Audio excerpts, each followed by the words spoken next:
last night.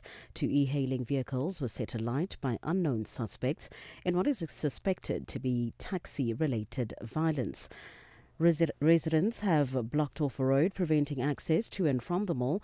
National Transport Department spokesperson Colin Msibi. Transport Minister Barbara Creasy and the Deputy Minister Mkhuleko Hlengwa strongly condemns the acts of violence and criminality that resulted in the tragic death of an e-hailing driver at Maponya Mall, Soweto on Wednesday. They also expressed their message of condolences to the bereaved family who lost their loved one, further indicating that such criminal behavior has no place in the public transport sector and that those responsible must face the full might of the law.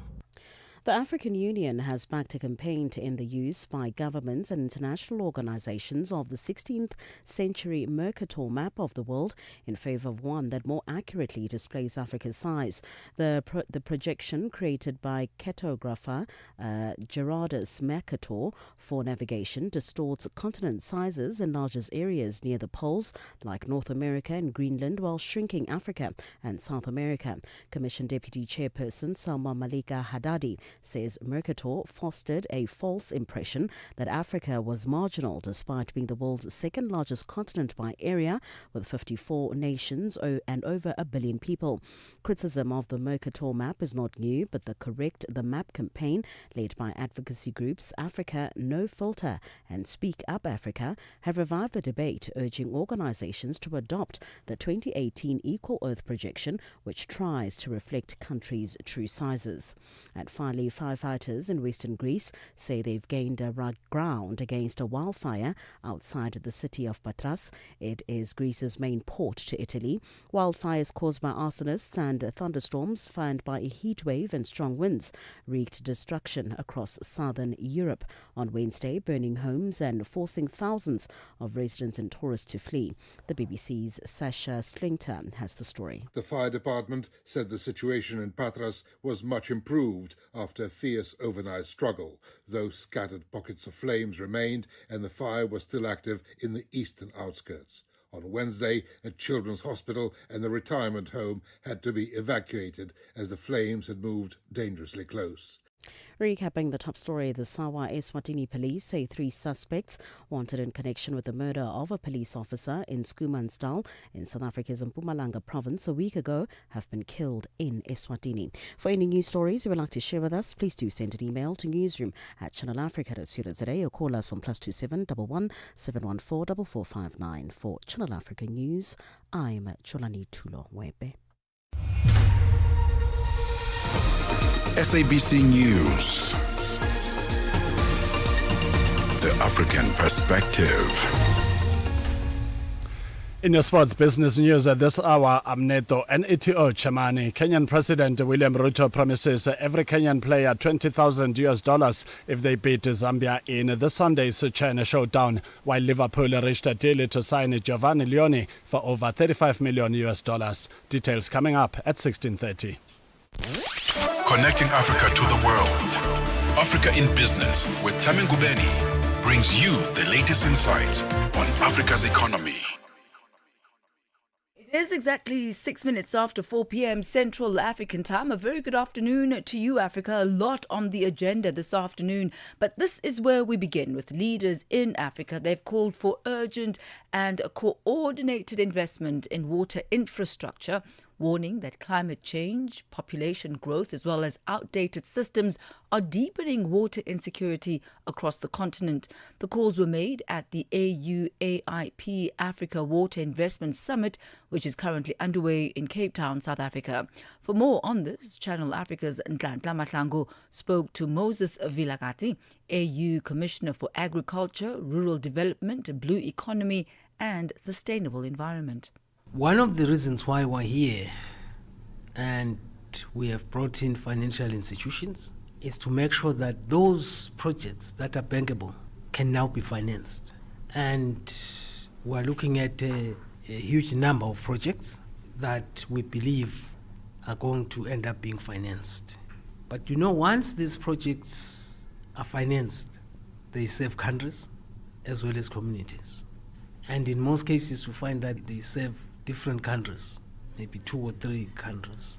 Yesterday, the president talked about a big project that he just launched, and obviously it is targeting communities. So that then helps communities. But more often than not, these projects would like to see the water supporting the people for livelihoods, 2, supporting agriculture for food security, 3, supporting energy.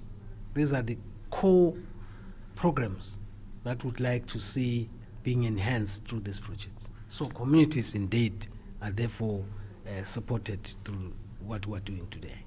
You alluded to finances, saying that you've also brought in banks to be part of the summit. How then do you hope to close the investment gap that has been spoken about? This is a $1 million question, because as we're here, we're all appealing to the financial institutions. In particular, why it's now a $1 million question is because the geopolitics that is obtained when it comes to financial flows are now a challenge. But be that as it may, we are saying let member states now look inward instead of looking outward. Before we're dependent on grants, before we're dependent on this, but the geopolitics is saying, hey, take care of yourselves.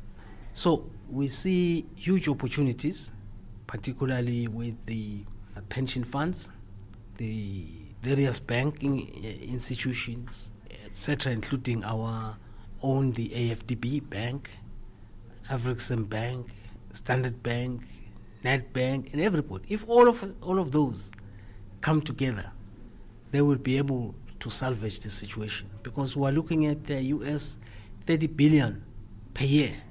That's a mammoth task, because it calls for sometimes the construction of dams, then taking the water to the communities. It looks at energy, because as you have the water, then you can be able to generate electricity. It also looks at piping the water to the communities. Sometimes these communities are not well settled. One homestead is here, the next one is afar, but you still have to have a pipe to get the water to those communities, because they are part and parcel of our various countries. So we are hoping that with the financial institutions, as mentioned, we should be able to reduce the gap. I was happy yesterday when AFDB made a presentation and said annually, I think they talked of $12 billion US dollars targeting such projects, but they are saying we want to scale it up. That is the positive vibe that we get, which excites some of us. What are you hoping will be the key takeaways from this gathering? I think for me, the key takeaways, let me start by thanking the heads of states that were able to come, because once there is a political presence of heads of states, then it becomes easier for some of us now to navigate this route. And all of them were talking about one thing: finance us, please assist us to finance various projects.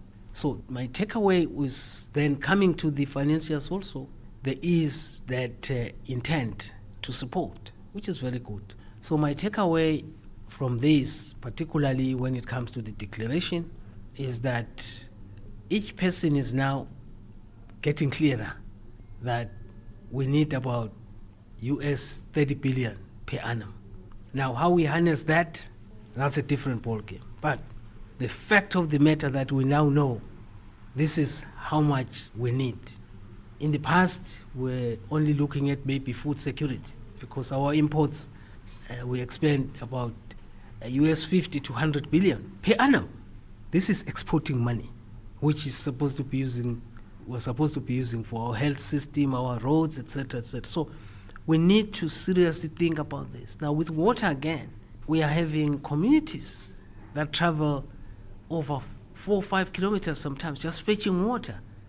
At this stage and age, we need to be saying no woman, no human being should be having challenges accessing water, because it's a right, it's for human dignity.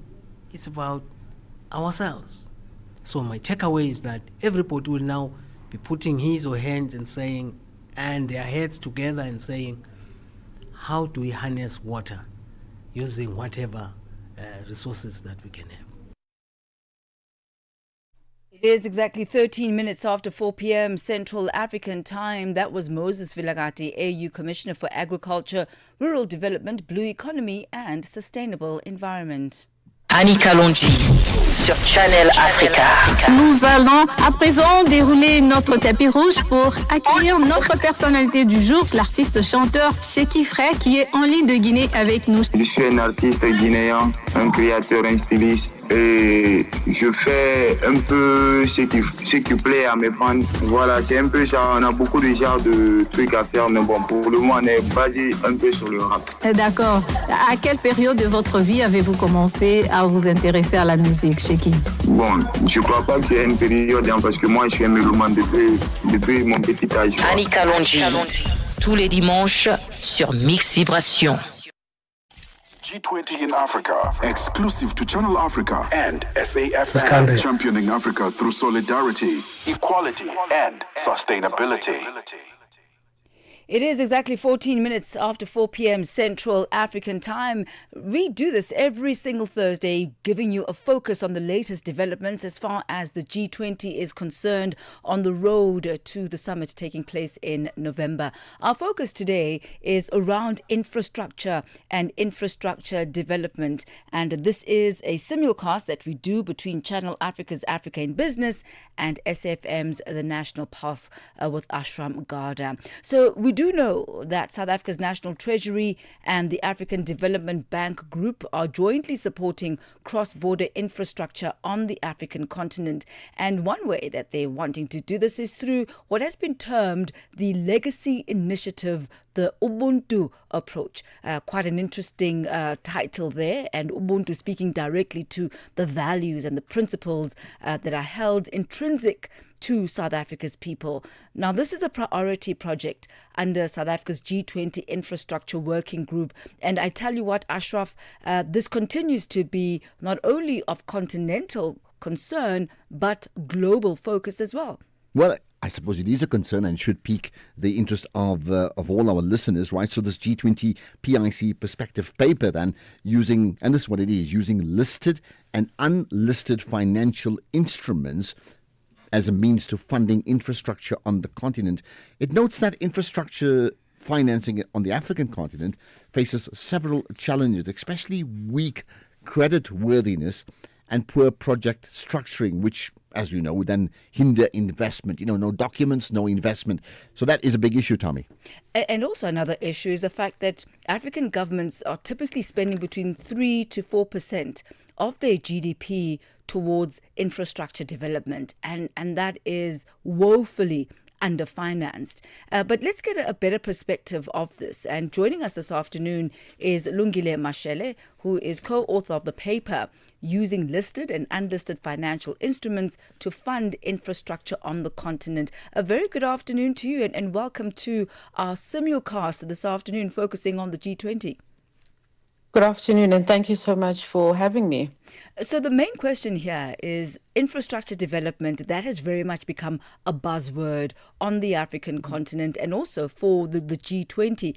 Why is it such a central topic at the G20 discussions right now? And perhaps if you could just expand on that a little bit and tell us how the G20's infrastructure investment agenda align with the continent's own development priorities. Absolutely. So, if we look at the global infrastructure gap, it's projected to be about 15 trillion by 2040. Now, this is the global. And if we look at Africa, on our own, we require something like anything between 130 to 170 billion dollars on an annual basis in infrastructure investment. We really are at the precipice of where we should be as a continent, and there's an urgent need for coordinated action. And this is why you then have the G20 coming in, and you get various institutions such as the PIC who are saying, how do we leverage this listed and unlisted funding to unlock this infrastructure development? And why is why is infrastructure key? Because ultimately it unlocks economic growth, industrialization. You've got jobs. It provides economic resilience, and of course you're then able to achieve your SDGs. Now, earlier on you had mentioned the 3.5% that African governments invest of the GDP. And in order to meet our SDGs, we should be investing on average about 7%. Now, if I look at China, they invest about 40% of their GDP in fixed capital formation. You then look at also India, they're doing about 30%. South Africa on our own, we're doing 13%, 13%. And as you rightfully said, this is woefully inadequate. Let me come in there, Lungile. It's Ashraf Garda. Yeah, we've already touched on it as a starting point. For many infrastructure projects, you do need funding. Otherwise, you're just going to wait forever, right? So I understand that there are new, financing models being developed within the G20 framework. So what are they?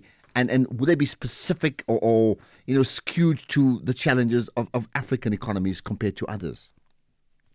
So a very key element, Ashraf, is, I think in the past, infrastructure was always assumed to be one monolithic sort of spend. It doesn't matter whether you're in China, whether in India, whether you're in Africa. And the truth of the matter is that it does not work like that at all. Africa has very unique challenges. And one of those challenges is around affordability, tariffs, inequality. There's the levels of poverty also. So naturally, when we're looking at funding, one needs to place an emphasis on blended finance model, where you're looking at public, you're looking at concessional, you are looking at private capital, but ultimately you want to make it as affordable as possible, because any infrastructure projects, it doesn't matter whether it's water, whether it's energy, ultimately results in a tariff that has to be paid by the end user. In the paper, we address, looking at listed instruments as well as unlisted instruments. And typically what you'd find along your unlisted is your debt, equity, your typical project finance. You've also got on the listed side now, like your bonds and your green bonds is what we're seeing a lot of, especially for renewable energy projects. There's your real estate trusts, which are also coming in. But also what we're also seeing now is your listed infrastructure bonds, which have come in and they are providing equity providers or asset managers that space to play in the infrastructure space, and in a more honest and transparent way, and in a way where they can exit at any time that they need to actually exit for their own liquidity gains. On a practical level, now, Lungile, you've mentioned the contents of your G20 perspective paper, which highlights listed and unlisted financing as rather important sources of private capital. Now, the Africa Finance Corporation has considered pension funds, for example, for infrastructure funding. You mentioned also the appetite that asset managers have, for these type of deals and for this type of flexibility. But how can this capital actually be accessed? And are asset managers willing to invest in public infrastructure? Oh, absolutely. So asset managers are very keen and they're willing, and they are currently running infrastructure books. The challenge that we're facing is that they're not as big as they should be. There's a preference for perhaps more safer and more risk averse books, and ultimately, in terms of how to unlock this capital, it's about looking at your regulatory reforms that expand on your investment mandates. And I'm going to give you an example now of what's been happening with Total Energies as well as ESCOM and the regulator. These are all issues that could have been resolved via policy dialogues and regulation prior to where they find themselves like in court now, and it's a back and forth. On the back of this, you've got lenders who had committed money and are waiting to disperse, but now they've been stuck in legal action for an entire year. And money, unfortunately or fortunately, follows clarity. You also need bankable projects. With very clear risk return profiles. I think one of the mistakes that is made, especially around infrastructure in Africa, is the assumption that the risk is so high. The truth of the matter is you're going to see some of the lowest risk in Africa. Our infrastructure default lies at about 3% of projects. And the reason for this is because our projects are so over prepared that ultimately only the best projects get financed. So the whole lie that people like to come up with of, oh, but it's so risky investing. No, it is not. There are ways to manage risk. And one of those ways is looking at return. So is my risk adequately compensated in my return? And these are some of the things that especially private capital look for. And then, lastly, it's about enhancing the credit worthiness of off-takers. This can be done through risk insurance, can be done through guarantees, and of course, then improving the project structure that private capital would then have to invest in. Interesting, and often we talk about it, the need for investment, but the sense that barriers to investment are just far too high. So when we talk about, lowering barriers to investment, how can that be driven through the collaboration between, public and private sectors? What can be done? So one of the very important things are joint working groups that align policy with investor needs and reduce that regulatory fragmentation. And a practical example of this is how the Department of Public Works basically runs on a quarterly basis engagements with lenders in the infrastructure space, trying to understand what our requirements are, how they can de-risk projects, and how we can facilitate the faster movement of the pipeline ultimately. You also have like the Energy One-Stop Shop as another example where an entity or a developer is able to go to one place and get everything done there in order to fast-track their project. You also have the public sector, and this is now through National Treasury or through various other vehicles that can then offer guarantees. There can be co-investment opportunities to de-risk projects at an early stage. We also need to have conversations, and this goes back to the working groups and policy dialogues around procurement and around tax and legal frameworks. A lot of the challenges that we have are because things are not standardized. If I'm going to be investing in 150 projects, we're sitting literally with 150 off-takers, 150 project structures, and 150 contracts, and at times that's not feasible to actually go into, and it would be nice to have a standardized approach similar to what we saw in the renewable energy IPPs. And then just lastly, around a co-creation of pipeline. And like I explained that with the Department of Public Works, that's exactly what they do, where they say, we're developing this. Are the lenders willing to take this on? These are the costs. These are the risks. This is what vehicles we have in place. Are you willing to come on board? And let's sit on a quarterly basis and understand what we can and cannot do. And before we let you go, Lungile, just really one quick question. So much focus here on development, right? But what about maintenance? Because around a third of the continent's infrastructure assets are in need of dire rehabilitation. Is that also being taken into account, or are these just greenfield projects that are starting from breaking ground? For the most part, because you're referring to private capital, it is greenfield projects.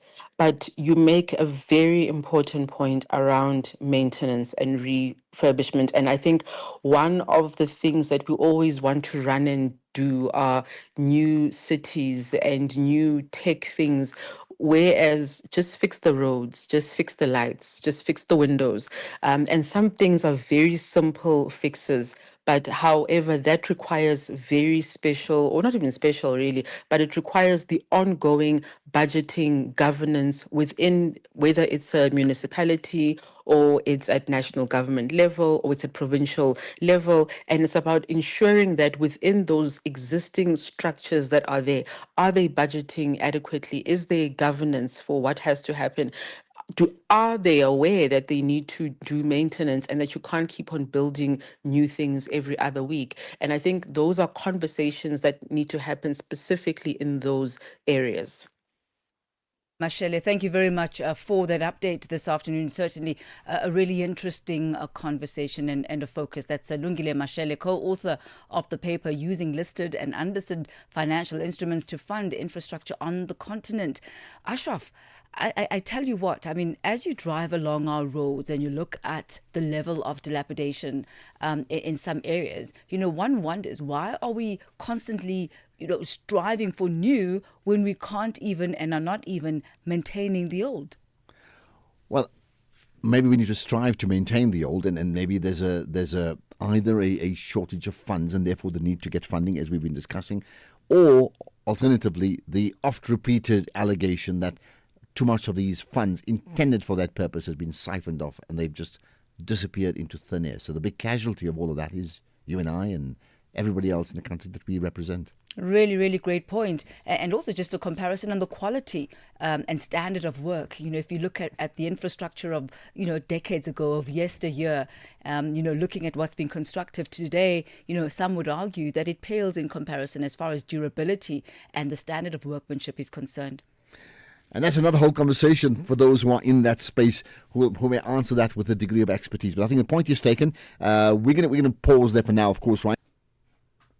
That was Ashraf Garda there from SAFM with the National Pulse. And that's how we conclude this afternoon's G20 Infrastructure Funding Focus.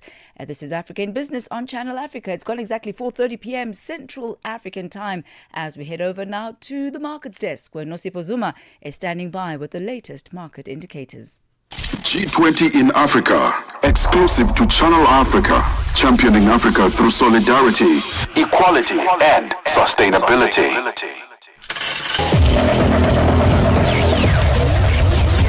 Business news on Channel Africa, the African perspective.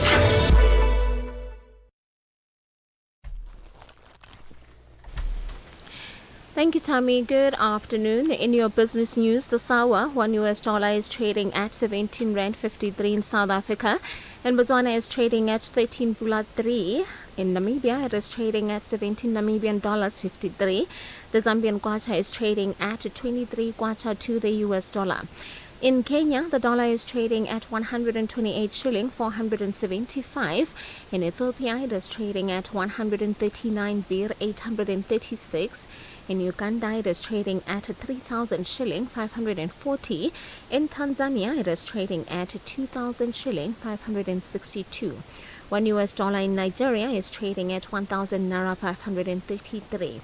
In Egypt, the dollar is trading at 48 Egyptian pound 326.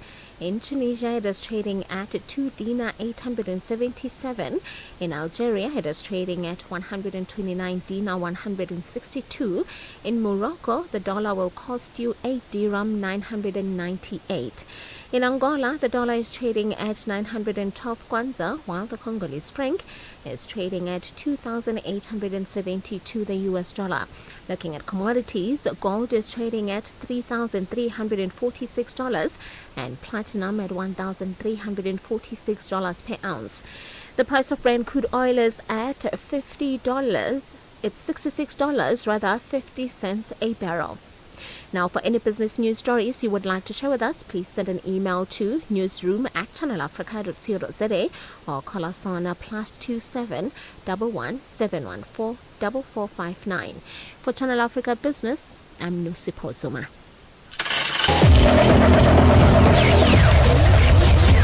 Business News on Channel Africa. The African Perspective. It is exactly 33 minutes after 4 p.m. Central African time as we head over to the sports desk where Neto Chamane is standing by with your latest news from the business of sport. Sports on Channel Africa. The African Perspective. Thank you, Thami. From the sports desk, a very good afternoon.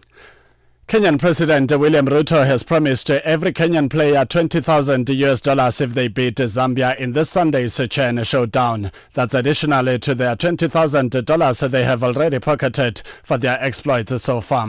Zambian sport analyst Wezi Mazunda says football incentives is a good initiative. It's a good initiative by the Kenyan president to reward his national team with financial rewards if they win their game. I think that's the way to go. This just tells you how much his governments are realizing. So in this case, it's Kenya. So they realize the importance of how economically viable football is to a nation's economy. So now, in this case, Kenya is one of the hosts of this African Nations Championship tournament. And I'm sure already they're seeing the benefits. People are going to the stadium. Liverpool have agreed a deal to sign a Parma defender Giovanni Leoni. An agreement was reached late last night, and the fee for the 18-year-old defender is over $35 million plus add-ons. Leoni now has permission to travel to Liverpool to agree personal terms and undergo a medical, which is expected to begin today. Liverpool saw off competition from elite Italian clubs and Premier League sides, with the player adamant his choice was a move to an slot side. Leoni will also immediately join the first team set up for this season, with any suggestion of a loan move completely ruled out. In tennis news, Tennis South Africa TSA President Gavin Crooks has confirmed to SABC Sport that he will meet the Minister of Sport, Arts and Culture, Gayton McKenzie, to discuss the pressing issues affecting the sport. With the Sports Ministry cutting budget across multiple sporting codes, Crooks revealed that TSA's allocation has been reduced by a close on $115,000. Crooks says he plans to raise the matter during the meeting in hope of securing more stable funding. Yes, so we've had our grant has been cut by $2 million rand, and it will be one of the matters that we discuss with the minister. I think with hopefully with better communication with DSAC, DSAC will understand that you don't make athletes who can play in the Olympics. It's not a 6-month plan. If you look at what the United Kingdom did when they hosted the Olympics, they started planning and helping their athletes to become winners 15 years before the event. And that's the program that we need to have supported. Crooks cautioned that ongoing problems with facilities and court availability could drive away potential sponsors, ultimately hurting athletes in the long run. When your tenure is not secured, people just aren't prepared to invest and spend money. Tennis courts cost money to maintain, etc. And in many places as well, where there are lease agreements where the municipalities are responsible for the maintenance, the municipalities aren't doing the required maintenance. So the biggest challenge we have at the moment is facilities and tennis courts. Either the tenure is under pressure, or alternatively the maintenance isn't being done, and that's a huge problem. We're losing tennis courts every day to those two things. Yes, money is always a problem. There's never enough money. For any sports stories you would like to share with us, please send an email to newsroom@channelafrica.co.za or call us on +27 11 714 4459. For Channel Africa Sport, I'm Neto Neto Chamane. Sports on Channel Africa. The African Perspective. The Midnight Snack, 12 to 3 a.m. Young couples or young people that are getting married, we often hear of divorces, that they're getting divorced, and it's quite worrying because when we attend these weddings, we want to see these people flourish and celebrate 30-year anniversaries. What do you think is the main challenge that is facing newlyweds? We say that tell me how you were raised and I'll tell you how you love.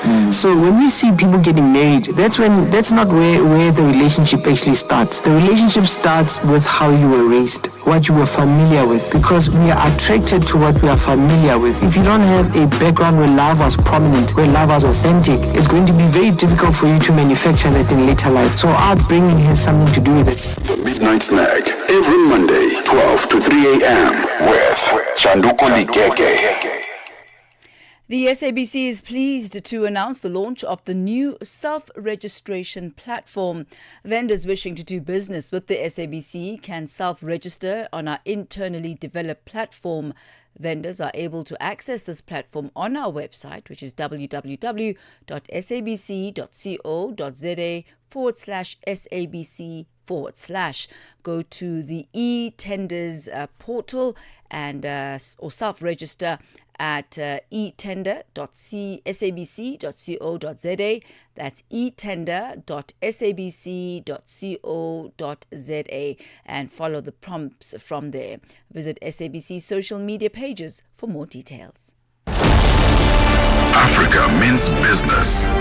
Tune into Africa in Business with Thami Ngubeni for the future of the African economy. Channel Africa, the African perspective. Let's take a look now at the aviation sector, where role players in aviation globally are trying their utmost best to place aviation as the safest mode of transportation.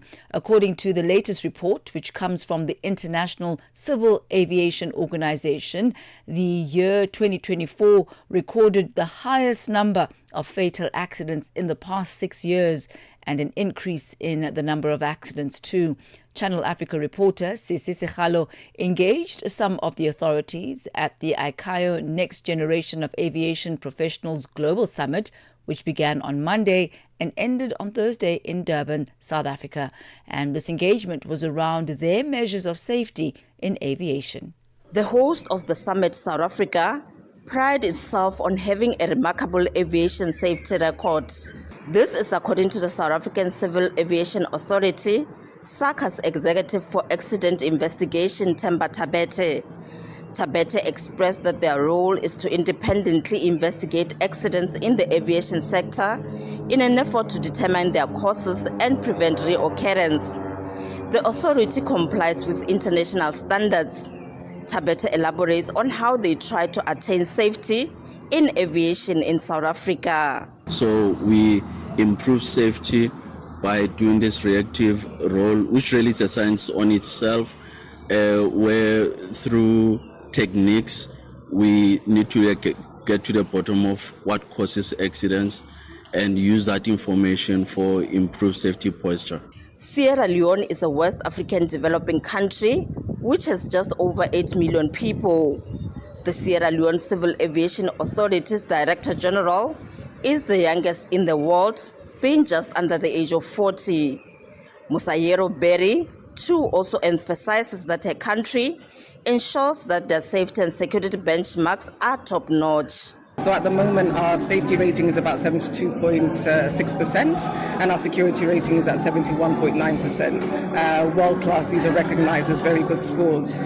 So we take aviation really seriously. We know the role it can play in driving any economy forward, but we're still working on having that cultural awareness and having everybody involved in making sure that aviation is where it should be in our country. But we're very proud of the gains we've made, and we continue to work really hard to sustain them and build on them.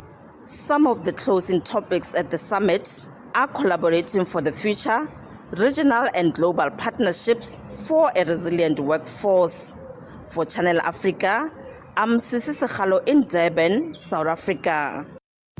African enterprise meets global opportunity. Africa in Business on Channel Africa.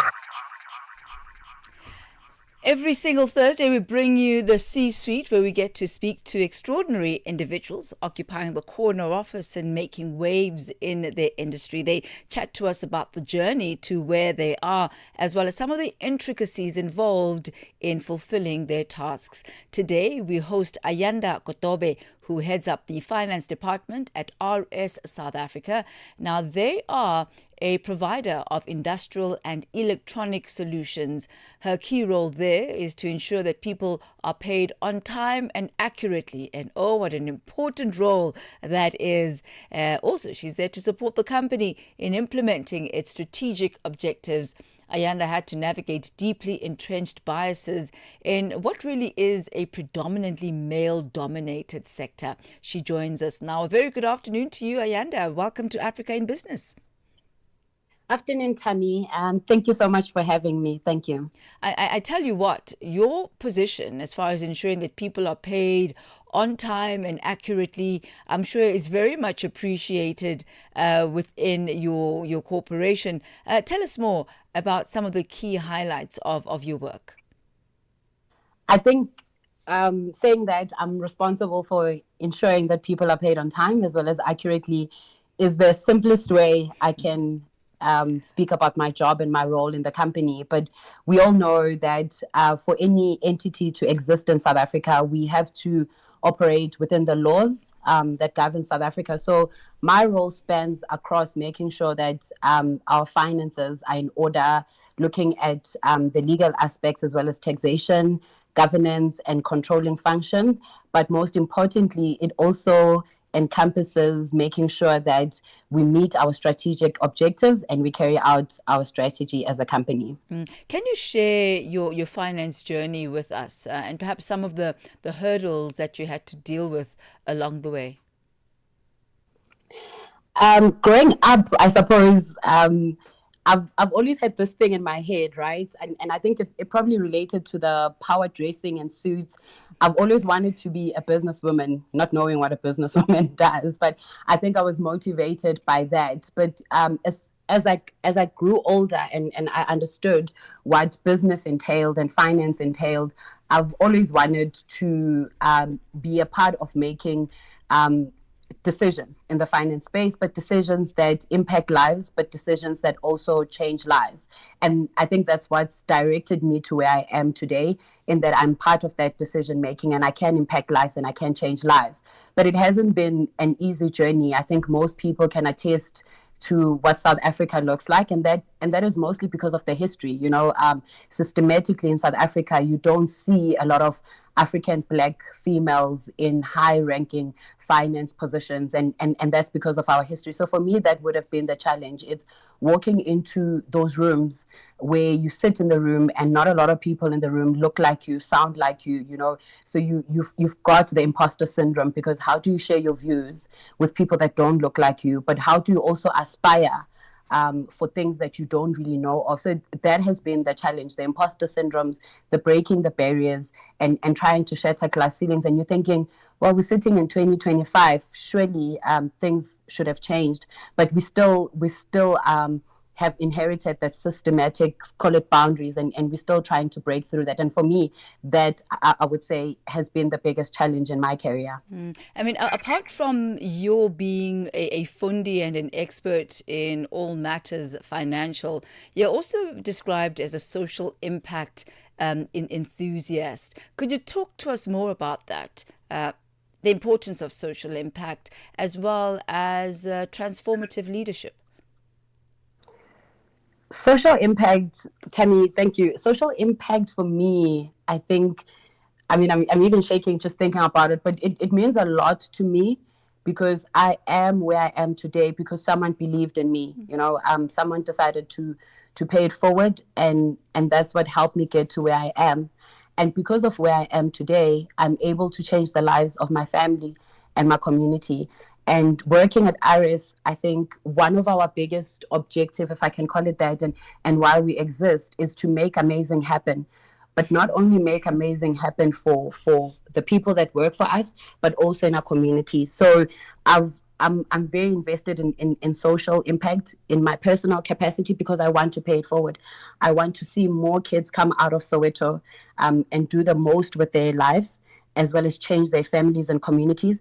But also I want to help carry out ARIS South Africa's strategy in that we want to make amazing happen for the communities that we work in, because most of the people that we then hire, the students that we give bursaries to, and our employees' children that we take through school, those are our communities, and those would be our future customers.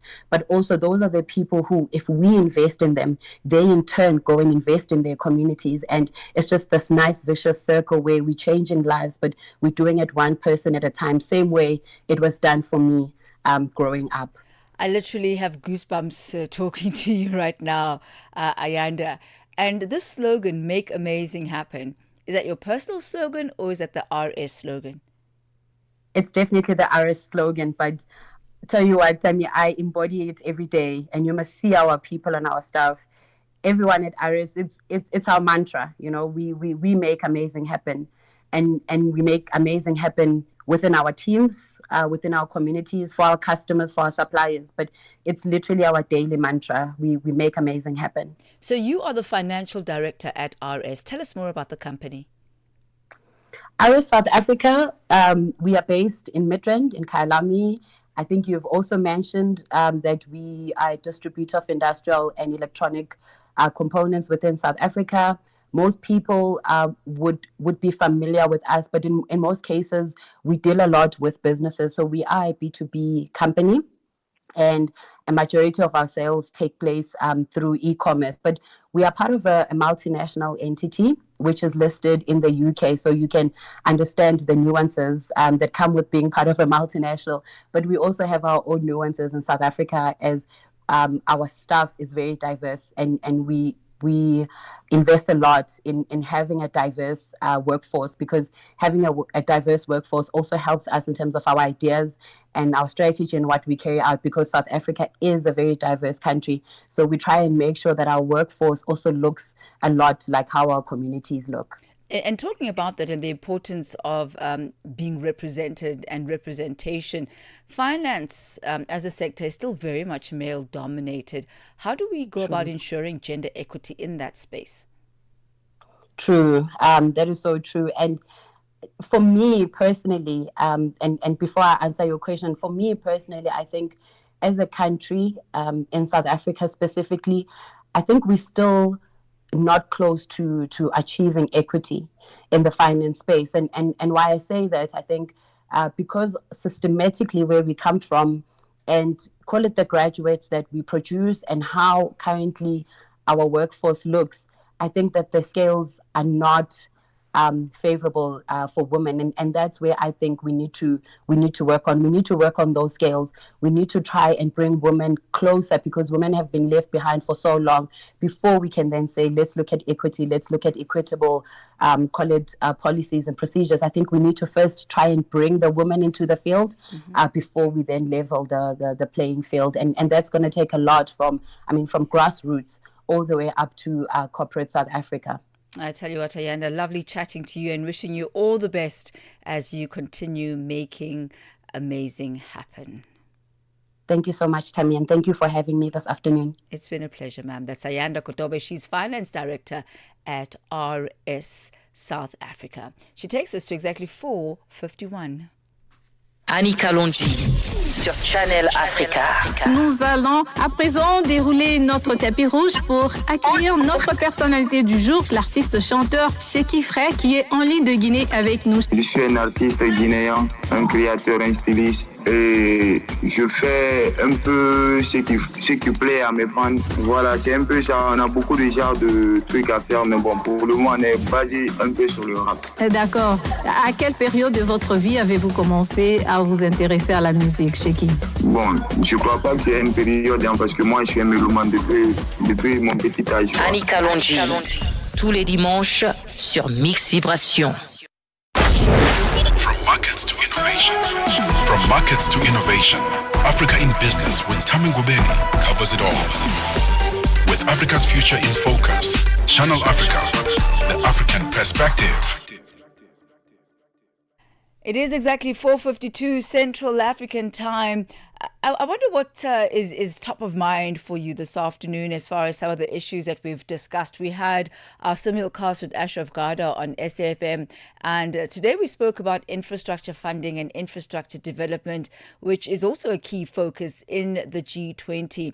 We spoke about the fact that a majority of African countries only contribute between 3 to 4% of their GDP on infrastructure development. And compared to countries like India, who are contributing about 30% towards their infrastructure development, we are lagging woefully behind China, contributing 40% in fixed capital towards infrastructure development. Also, a lovely conversation with Ayanda from RS Africa, Ayanda Kotobe. She's the financial director there, speaking about the role that she plays in making magic happen along with her company, and talking about women, and specifically black women, being so woefully underrepresented in the financial sector. So share your thoughts, your comments, and what comes to mind for you as we discuss some of the leading stories on the African continent with a focus on business. On X, you'll find us at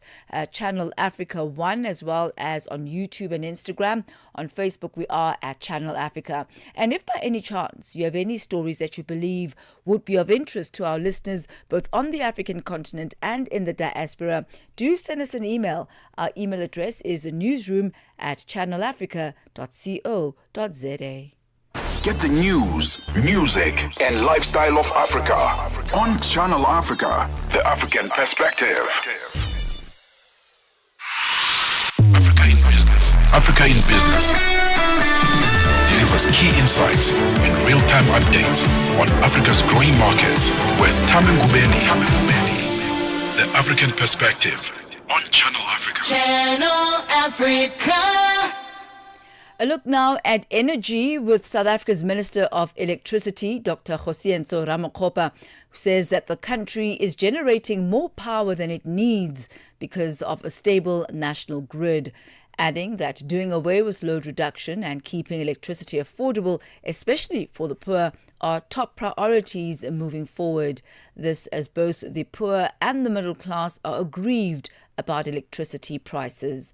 Dimakatso Leshuru has that report. Giving the latest update on the country's power grid, Electricity Minister Kgosientsho Ramokgopa says Eskom's unplanned outages have dropped well below critical thresholds, keeping the country free of load shedding for months. And I'm further saying to the whole country that the system has recovered. You can see the EAF. And in fact, there are periods in the week where we have to put the machines in cold reserve. Cold reserve means we are generating more than what the demand is, and to protect the grids, we must pull back some of the machines. We are in that situation.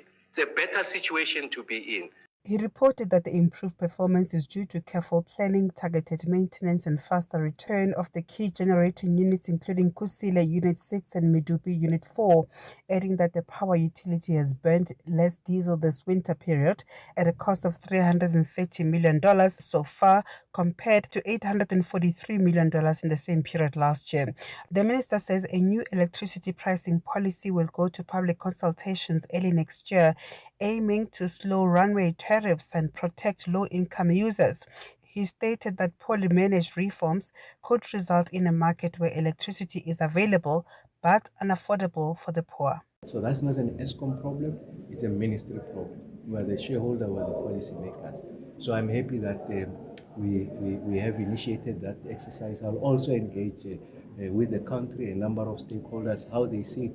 There is value in this conversation, so that when I come back with a revised electricity pricing policy, it is one that is sufficiently canvassed. We know that households can't afford it. We know that over the past 10 years or so, the average increase of electricity is about 600%. It's an untenable situation, eroding the disposable income of the household. On the contentious issue of electricity trading licenses, the minister confirmed government's commitment to opening the market to new players as part of Eskom's unbundling and the creation of a national transmission company.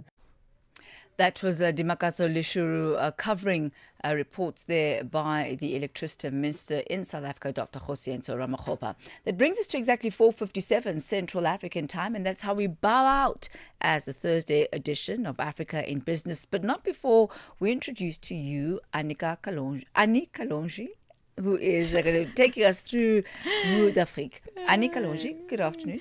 Afternoon, Thami. Bonjour à tous les auditeurs du Channel Africa. Alors, sur Vue d'Afrique, aujourd'hui, il s'agira des tractations au Cameroun en cours au sein de l'opposition pour désigner un candidat de consensus, je voulais dire, qui fera face à Paul Biya lors de la présidentielle d'octobre. Et on ira également en RDC où le ministère public a requis 10 ans de travaux forcés à l'encontre de l'ancien ministre de la Justice, Constant Moutamba, pour le détournement présumé des 19 millions de dollars américains. Nous parlerons également du Gabon où le gouvernement a interdit l'accès à certains petits commerces aux étrangers sans enregistrement. Et c'est tout à l'heure sur Vue d'Afrique. Merci beaucoup, Thami.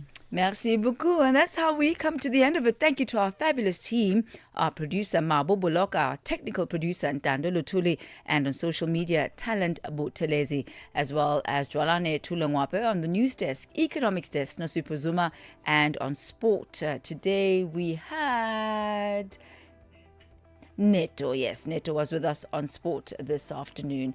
I'm Thami Ngubeni. This has been Africa in Business on Channel Africa. Over now to Vue d'Afrique.